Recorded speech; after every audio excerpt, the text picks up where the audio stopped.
Good evening Odisha. आज April मास 30 तारिख मंगलवार। आज दिन भरी अनेक गुरुत्वपूर्ण खबर रही। राज्य तथा देश विदेशरू अनेक टॉप न्यूज आज संध्यारे आसी जाइछि। से गुड़िको आमे संक्षेपरे जनइबू। आशा करुचु भिडियोटी को शेष जाए देखिबे और समस्त को निहाती रिक्वेस्ट आमको हेल्प स्वरूप सब्सक्राइब करी लाइक को दबाई ऑल नोटिफिकेशन को ऑन कर दियंतु।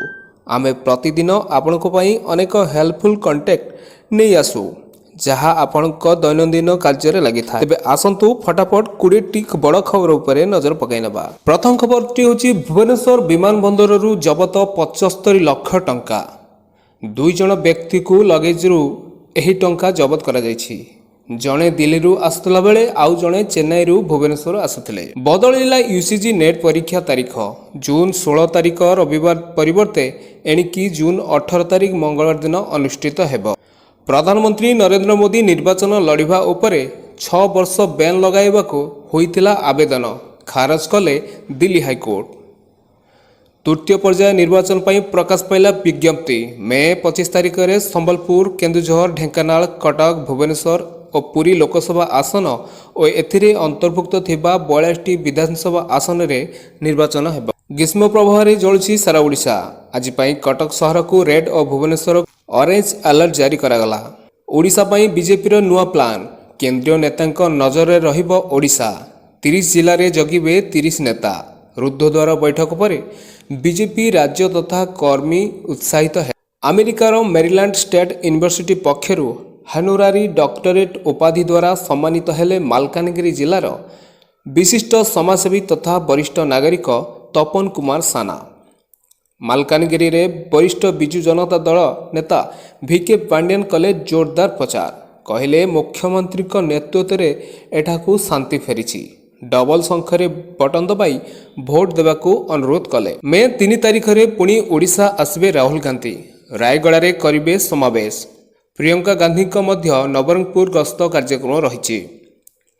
आस्ट्राजेनको द्वारा प्रस्तुत कोविड-19 टीका जो माने नहीं सेमानक ठारे विरल पार्श्व प्रतिक्रिया देखा दे पारे। उक्त कंपनी प्रथम थर पर ब्रिटेन रो एक कोर्ट सत्यपाठ दाखल करी स्वीकार कला। अमित शाह को फेक वीडियो मामले रे एक्शन। तेलंगाना सीएम को फोन सह हाजर होगा पाई दिल्ली पुलिस पठाइला समन। जयपुर, नागपुर, गोवा सहित देशर बहु विमान बंदर को ईमेल जरिया बम रे उड़ाई देवाकू आसिला धमक। बढ़िला समस्त विमान बंदर सुरक्षा। 61 घंटा पर खोलिला सोनू सूद को व्हाट्सएप अकाउंट। एका थरके आसिला 9000 मेसेज। सोनू सूद प्रायतः असुविधार पड़िथवा लोकंकु सहायता करुथुवार नजर आसंती। तिहार जेल रु महिला बड़ घोषणा कले केजरीवाल। कहले महिला को खूब शीघ्र 1000 टंका प्रति मासरे देबे। एणिकी अमेरिका किणिबो डोमस्टे विमान। परमाणु आक्रमण हेले भी विमान उपरे पड़िबनी कौनसी प्रभाव। दक्षिण गाजारे थिबा रफा शहर को पुणी टार्गेट कला इस्राएल। एयर स्ट्राइक रे 9 शिशु को समेत 9 जनकर हेला मृत्यु। अमेरिकार विभिन्न कॉलेज रे चलिथिबा इस्राएल विरोधी विक्षोभ रे समर्थक देले जय श्रीराम स्लोगान।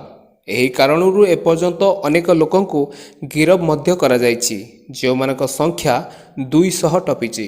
आईपीएल रो 47तम मैच रे गतकाली दिल्ली कैपिटल्स को 7 विकेट हराइला केकेआर। आईपीएल रो नुआ कीर्तिमान स्थापन कले कैप्टेन कुल महेंद्र सिंह धोनी।